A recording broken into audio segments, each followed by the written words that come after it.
এখনো প্রেসিডেন্টের আসনে বসেনি তিনি, তবে তার আগেই পণ্য শুল্ক নিয়ে ভারতকে হুঁশিয়ারি দিয়ে রাখলেন ডোনাল্ড ট্রাম্প।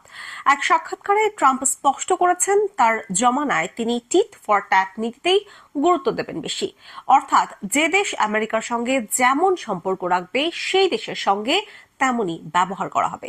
সে বিষয়ে ভারতের শুল্ক নীতির সমালোচনা করেছেন ট্রাম্প।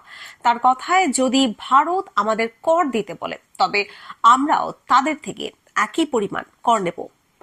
ভারতের বাজারে আমেরিকার বেশ কিছু পণ্যের জন্য 100% কর ধার্য রয়েছে। সেই প্রসঙ্গে ট্রাম্প বলেন, পারস্পরিক শব্দটা খুবই গুরুত্বপূর্ণ। ভারত যদি আমাদের থেকে 100% কর নেয়, আমরা কি তাদের কাছ থেকে কিছুই নেব না? এটা ভাবা ভুল। শুধু ভারত নয়, একই বন্ধনীতে ব্রাজিলের মতো দেশকেও হুঁশিয়ারি দিয়েছেন আমেরিকার ভাবি প্রেসিডেন্ট। তার কথায়, ভারত ব্রাজিল আমাদের থেকে অনেক বেশি কর নেয়, আমরা এবার তাদের থেকেও একই জিনিসের ওপর একই পরিমাণ কর নেব। তার জমানায় বৈদেশিক বাণিজ্য নীতি যে আরো কড়াকড়ি হতে চলেছে তার আভাসই দিলেন ট্রাম্প।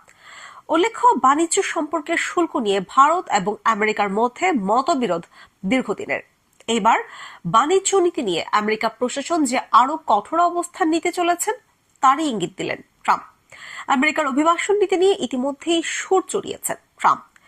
ভোটের প্রচারে বারবার কড়া অভিবাসন নীতি প্রণয়নের প্রতিশ্রুতি দিয়েছিলেন তিনি। অবৈধ অভিবাসীদের ফেরত পাঠানোর পক্ষেও সওয়াল করেছিলেন। আমেরিকার প্রেসিডেন্ট নির্বাচিত হওয়ার পরে সেই প্রতিশ্রুতি রক্ষায় তৎপর ট্রাম্প। এর ফলে প্রায় 18,000 ভারতীয় সমস্যার মুখে পড়তে চলেছেন। আমেরিকার অভিবাসন এবং শুল্ক দফতর ইতিমধ্যেই প্রায় 15 লক্ষ অবৈধ অভিবাসীর তালিকা তৈরি করে তাদের নিজেদের দেশে ফেরত পাঠানোর প্রক্রিয়া শুরু করেছে। আর সেই প্রথম দফার তালিকায় রয়েছেন 17,940 জন ভারতীয় নাগরিক। আগামী 20 জানুয়ারি ট্রাম্প প্রেসিডেন্টের দায়িত্ব নেওয়ার পরে তাদের ফেরত পাঠানোর প্রক্রিয়া শুরু হবে।